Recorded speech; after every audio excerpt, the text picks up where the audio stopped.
The system is breaking. It's time to build new systems. This morning, I was listening to the Bear Independent Daily Intel Brief.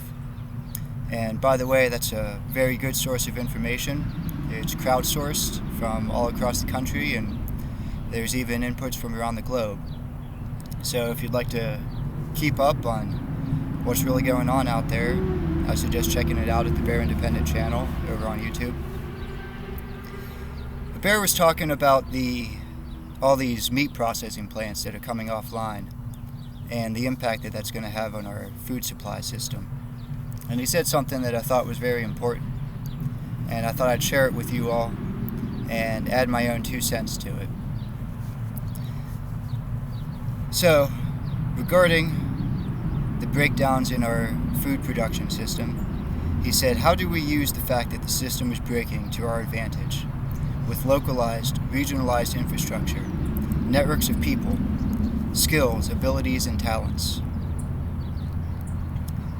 He went on to say that he thinks there's an opportunity for small groups of highly motivated individuals to take advantage of this situation and to use it to create new systems of food production and distribution. I thought that these were very important thoughts in this time. The system is breaking. Even if the current crisis that we're going through is just a blip on the radar and things stabilize very soon, which I hope to God they do, the wider system is still breaking. It's breaking under its own weight and its complexity. And this has been apparent to people who've been paying attention for a while. Currently, our supply chains, they stretch all across the world. They have an infinite number of moving parts. A failure in one place can send a cascading ripple effect throughout industries and across continents that can disrupt supply chains everywhere. This is why it's so important that we decentralize and localize all systems, but especially food and energy production. We need to construct microeconomies that are centered around food production. These can be cash-based. Think of your local farmer's market or the co-op. They could also be reciprocity-based. Reciprocity-based systems of exchange they long predate cash systems of exchange. They've been used all over the world for tens of thousands of years. To give an example, this is trading your time, your skills, your talents, or your surplus produce to your neighbor, your family member, for their surpluses, their skills and talents. We need to create new networks of food production and distribution. This is something that Bear was talking about during his Intel brief. I think it's very important. We can't rely on the current systems, and we can't wait around for somebody else to figure it out for us. It's time for us to step up and start doing this ourselves.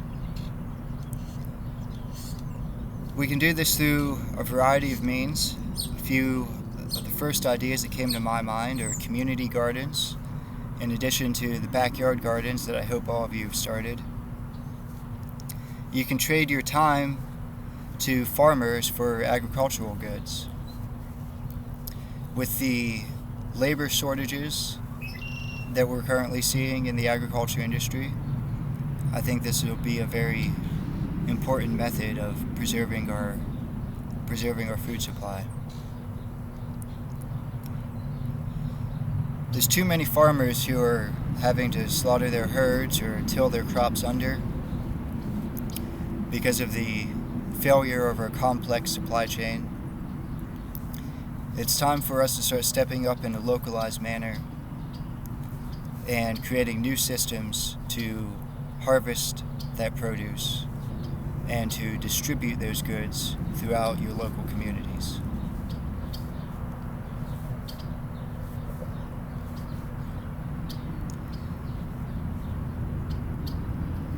I hope to God that our current crisis blows over and that we have time to set these new networks up before the real crisis hits. But we need to get to work now, because either way, the system is breaking, and it's time for us to start building new ones.